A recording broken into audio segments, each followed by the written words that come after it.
Customer platform, it's time to start the day. Discover all the value you already own. Don't let solutions slip away. Wake up, customer platform. The tools are at your hand. No need to sleep on capabilities that can help your business stand. The answer's right before your eyes. You just need to realize. Wake up, customer platform, and watch your business rise. Wake up, wake up. The platform's waiting for you. Wake up, wake up. See what your system can do. Good morning, HubSpot Nation. It is time to wake up customer platform with your unofficial HubSpot updates morning show, where we help you discover the platform value you already own. I'm Chris Carolyn, joined by my co-host Casey Hawkins. We're here every weekday morning to make sure you're not sleeping on HubSpot's true capabilities. If you're joining live, drop a hello in the comments and let us know what you're building in HubSpot today. Happy Monday, March 16th. Happy Monday. How was your weekend, Chris? It was wonderful. Reconfigured my office for maybe the third time in the last month since moving. So It's okay. Trying out some new accounts to support what's happening behind me. But yeah, we've got George on vacation as well all week. So we wish him well and we'll miss him. But yeah, I think we'll survive. As we always do. As we always do. And as HubSpot does, because they never stop dropping updates ever. Got 9 today on my side, starting with manually retry failed card payments. That's right, folks. You can do payments in HubSpot now. What is it? You can now manually retry failed subscription card payments, giving you greater control over revenue recovery. Why does it matter? You can take immediate action when a subscription payment fails instead of waiting for automated retries or chasing buyers to update their details. This means faster revenue recovery and more control over critical revenue collection moments. I had someone recently ask me what I use for my business to collect payments, and I said HubSpot. And that person actually knew that HubSpot took payments, but was saying like it's expensive or something. I don't know. I haven't done an exhaustive research on this, but it's been, when I have looked into it, it's been competitive with any other payment processing platform. So yeah. I don't know. It definitely depends on what you're comparing to, but that's where like any extra, when payments are happening inside of your CRM, like, well worth it. We don't want to be, sending checks back and forth. You could send checks, like that would be pretty cheap to do, but yeah. No, we don't want to do that. A couple of major updates here. Starting April 14th, every adaptive enrollment in Prospecting Agent will automatically complete after 30 days. Now it's me. Yeah, you get to start this one. Why this matters. Outreach signals lose value over time. A 30-day window keeps the agent focused on fresh contacts, gives you clear visibility into where every contact stands, and makes re-enrollment a deliberate choice instead of an open-ended default. So what's changing? When you enroll a contact, the agent researches, personalizes, and runs outreach for 30 days. If the prospect hasn't replied or booked a meeting by day 30, the enrollment completes automatically. Contacts already enrolled for more than 30 days on April 14th will move to finish status. You can re enroll any contact at any time, manually or through a workflow. Before April 14th, consider auditing your active enrollments. Filter by enrollment date on or before March 14th to find contacts that will hit the 30-day window when this takes effect. Setting up re enrollment workflows. For contacts you want to keep working, because maybe like 60 days will work this time. Create a re enrollment workflow before April 14th so that there's no gap. Check out the knowledge base article linked below for details. And reviewing your enrollment targeting, check your lists, exclusions, and qualification criteria to make sure only the right contacts are entering enrollments. I think this gets us one step closer to the day where prospect agents be like, no, no, no, they're good. I'm not, we're not sending any more emails to that person. Like, see this history? Yeah, not opening. Okay. So, I think some people are going to be upset about this, whether that's, I don't know how many people are using Prospecting Agent now. I don't think it's a huge volume, but especially like I can see myself in the future turning this on for clients and hearing pushback that, oh, we want to, our sales cycle is 60 days. Our sales cycle is 2 years. So we need to be prospecting for longer. But I do think this is a good change. I just can foresee people being upset about it. One thing that I tell people, especially I hear a lot when I do lead scoring, we talk about decays, and I'm a big fan of a 30-day window on activity. Anything that happened in the last 30 days, sure, we'll measure, but anything outside of that, I don't really care that much about. And I commonly hear people say, well, our sales cycle is a year, 3 years, 5 years. That's not what I'm talking about. yeah, your I'm sales not. cycle might be that long until they're in it. Yes, Right? exactly. They're not on that clock. It's like not all these bunch of buyers sitting with like clocks over their head, like, oh, hit me sometime in the 2-year window. Right? Like, no. And this is one of those things where I think trust is probably the biggest milestone when it comes to AI and using it effectively. Like, if we trust it to do all of this other stuff autonomously, and then it's like, yeah, no, we shouldn't, like, there's no behavior here that warrants sending this person more emails. Like, but no, it's fine. It's fine. Let's just keep them in there. Right? Like, yeah, like, let's have some consistency. Listen to some of our AI friends. Number 3 today, sales workspace update. Smart CRM integration starting April 27th. This one's technically in development. What is it? On April 27th, 2026, the sales workspace is being updated to work directly with your smart CRM. The workspace's custom-built interfaces, the Prospects tab, Deals tab, and Task playlists will be replaced with native CRM index pages. Why does it matter? The sales workspace and your smart CRM have become 2 separate systems. That meant configuring views twice, training reps on 2 interfaces, and missing out on new smart CRM features until they were custom rebuilt for the workspace. This update brings them together. One setup, one interface, one experience that stays current automatically.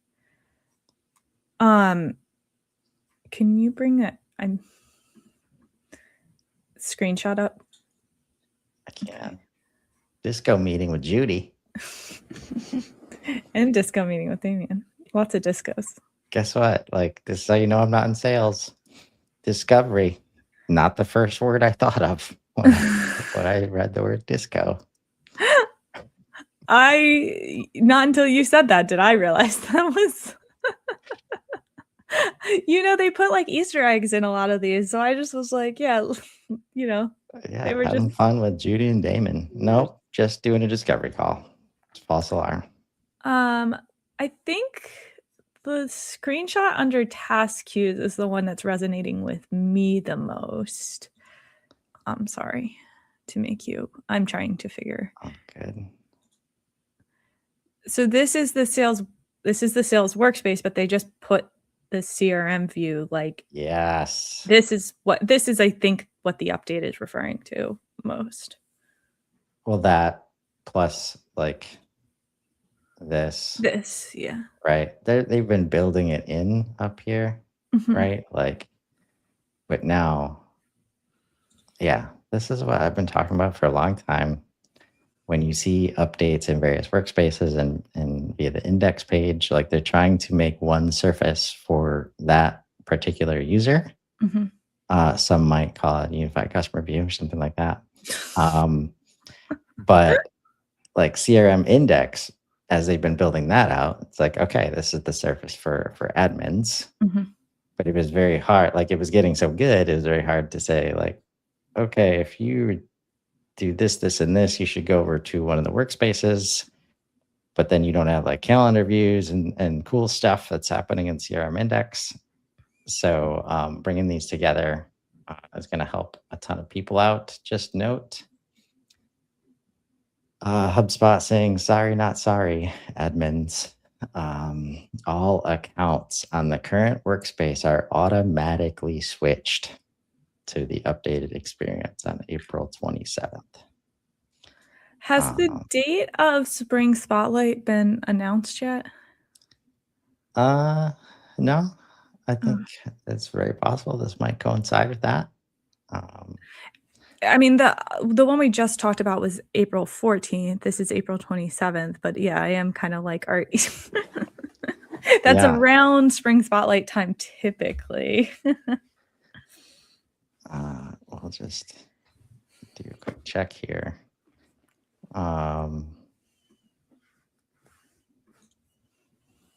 Yeah, and then we'll continue as we look for that.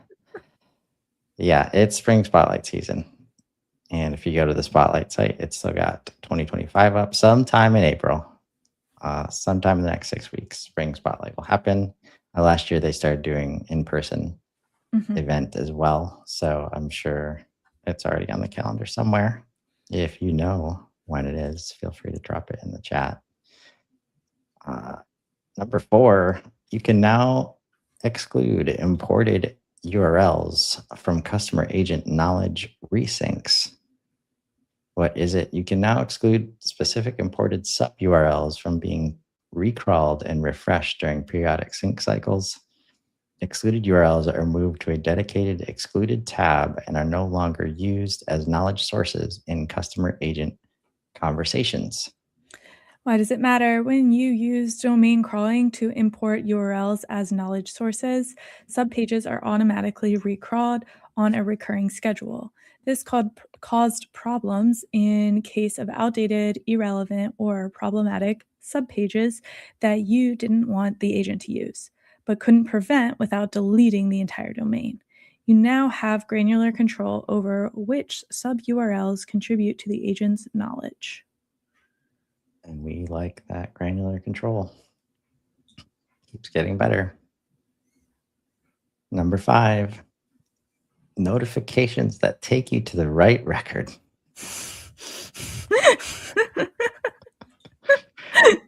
Just a small win. Across all CRM objects in development, not ready yet, folks. But it's good to have goals.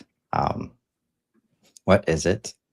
They are in the process of improving @mentioned notifications to link directly to the exact CRM record where the mention happened.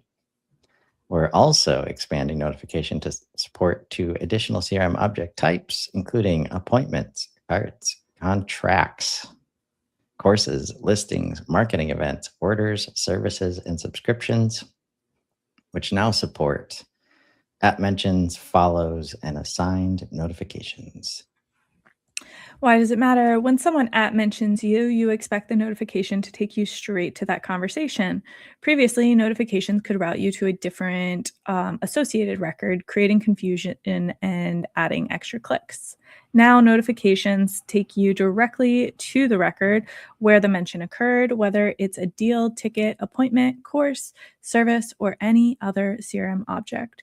You can jump in faster and stay in flow. No redirects, no unexpected routing. Mhm. Yep, that's how this is supposed to work. So very cool that it's going to work like that for every object very soon. Number 6, data agent, activities and transcripts data source. What's changed since we last talked about it? Updated instructions clarify that to include emails and notes, you must select the additional engagement types in the data source dropdown when updating your prompt.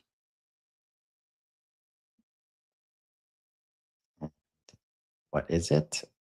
Data agent now analyzes emails, notes, and call transcripts to answer questions about your customer engagements, all of the unstructured data at your fingertips. Yeah. Why does this matter? Summarize feedback across multiple communication channels, including emails, notes, and calls. Prepare for calls using wider range of customer touchpoints, and compare email feedback with record notes to determine next steps. Very happy to see emails and notes included here personally. Yes.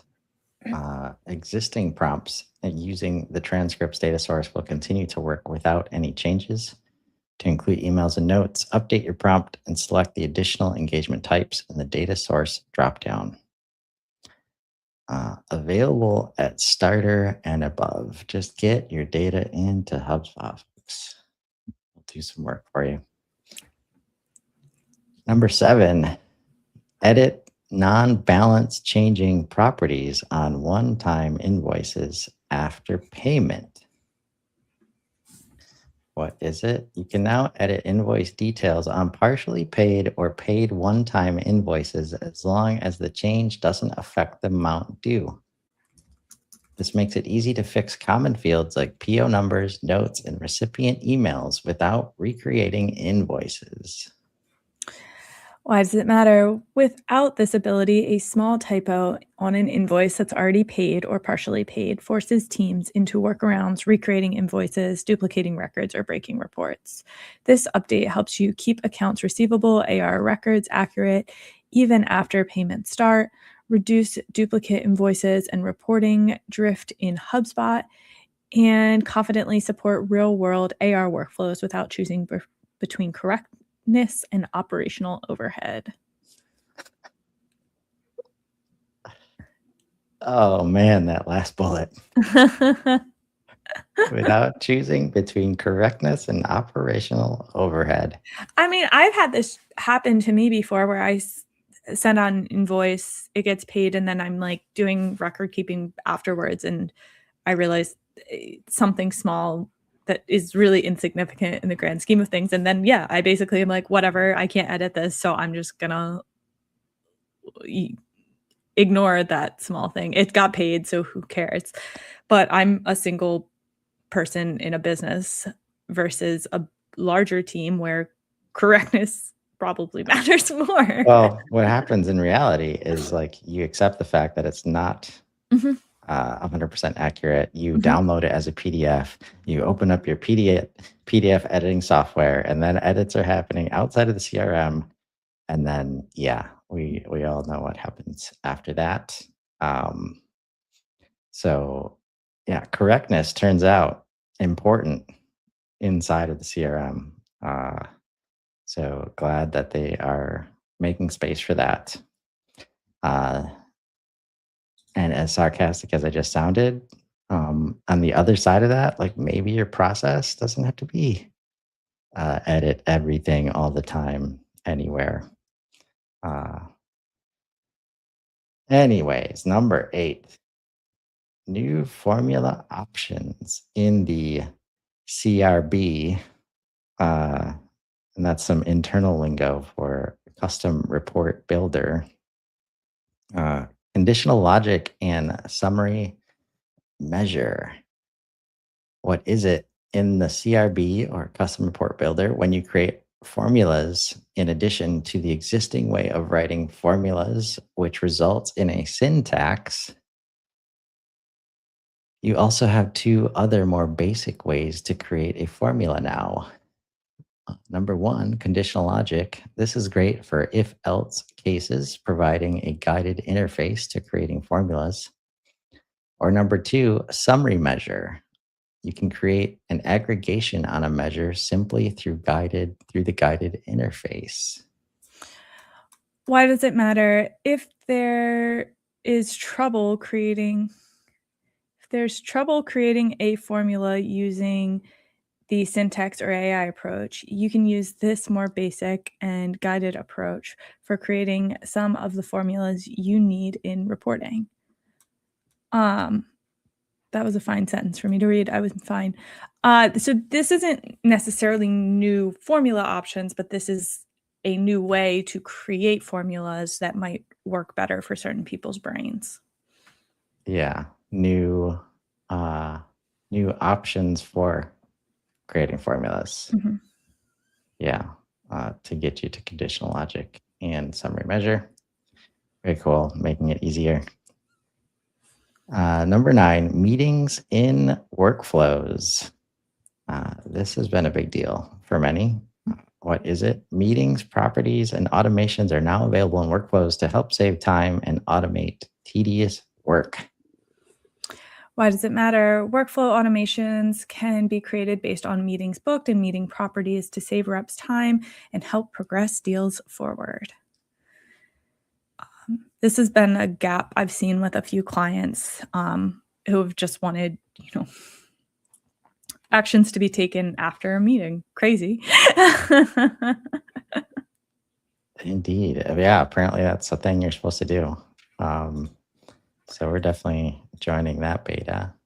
And the previous workaround was like using associations to meetings, but it just wasn't super clean, and some of the re-enrollment and like who gets updated, like it gets messy really quickly. So Yep, that's why I've been using the heck out of the appointment object recently.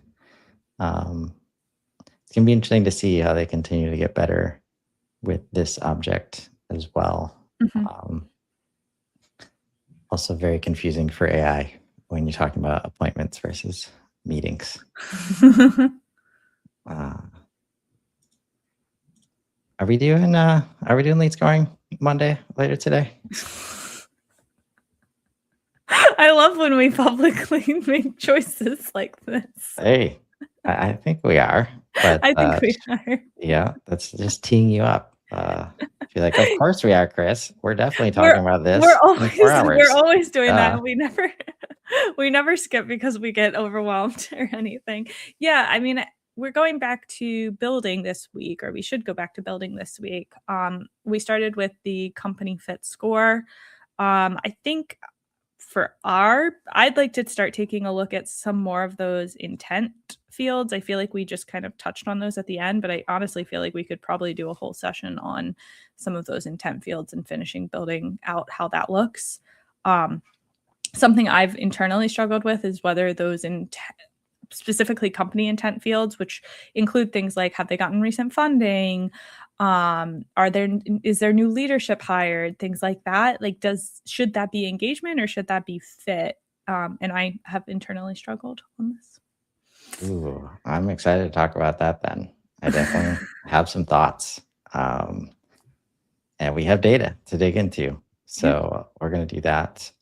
So join us in about 4 hours for value for scoring Mondays. And remember, folks, you probably already own the solution you're looking for in HubSpot. Sometimes you just need to wake up to it. Join us tomorrow morning live at 7:30 a.m. Central, or catch us anytime on Spotify, Apple Music, or the Profoundly HubSpot Updates blog. Drop your biggest takeaway in the comments, and let us know what capabilities you want to wake up to next. Until then, I'm Chris Carolyn. I'm Casey Hawkins. And this has been Wake Up Customer Platform. Now go build something amazing. Have a great day, everybody.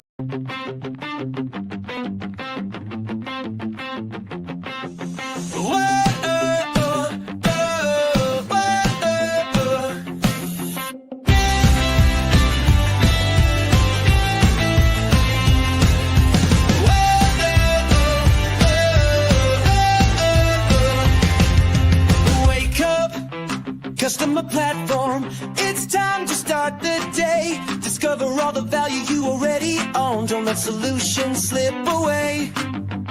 Wake up, customer platform. The tools are at your hand. No need to sleep on capabilities that can help your business stand. The answer's right before your eyes. You just need to realize. Wake up, customer platform, and watch your business